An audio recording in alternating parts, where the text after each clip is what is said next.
Hi, my name is Meredith, and I'm a student studying psychology from Canada. My question is very simple. How can you say that men and women, that there's no sexism when the very setup of this conference is sexist? For example, the men are seated in front of the women. Can you repeat the question a bit slowly, sister? Yes. Why is it that the men are seated in front of the women? The very structure of this conference is sexist. Why is that? MashaAllah, sister, that's a very good question.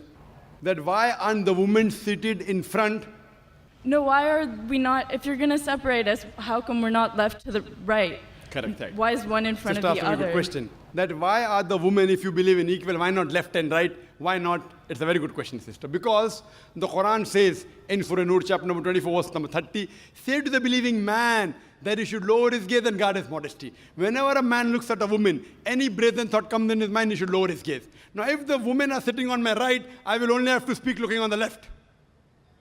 You know, because I cannot look at them. Yeah, I can look at everyone. Sister, I cannot see your face also from here.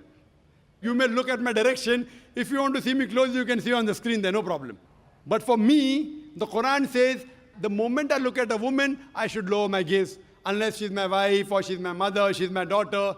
And if someone says that someone looks at a woman and nothing happens to him, then he requires a psychiatrist. So if you were here, I would talk to you like that. So you'll tell me, what an ill-mannered man is this? You know, showing me his back. Now my gaze is there. Knowing the microphone, I cannot see you. I can just see, okay, just a little bit here and there. So I'm maintaining my hijab. Now when we have lady speakers speaking, only ladies, front row, no problem. So what happens? Because it's a gent speaking, there are occasions, some occasions, then we have to keep a partition, and we can do that. And we have done that. But there's such a vast gathering, so many cameras, it will obstruct. So that's the reason, but in no way are we trying to say that the women are inferior. That's the reason we have got a screen close to you, mashallah, especially for sisters who are sitting a bit more behind, so you can get the view.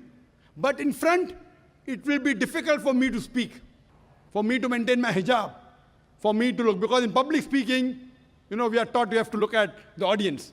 If the audience is a woman in front of me, you know, I remember once I'd gone to the Gulf country, and I was called for a talk, and a ladies' organization. I always say that at least the front row should be gent, you know. But they didn't do it. So half the talk I gave looking at the ground and balance half looking at the ceiling. Down, ceiling, up. Believe me, I was in hell.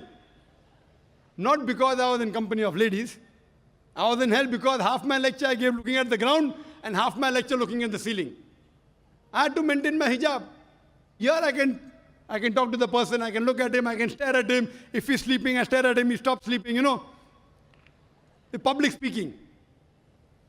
But with the ladies, therefore, it is for maintaining the hijab. So that's the reason, sister, it is not at all in any way trying to belittle them. And the reason we have given you one microphone instead of two, because we feel that the proportion is approximately 1/3, 2/3. That's the reason. But the moment last time when there were more ladies, we gave equal proportion. Hope that answers the question, sister. Thank you.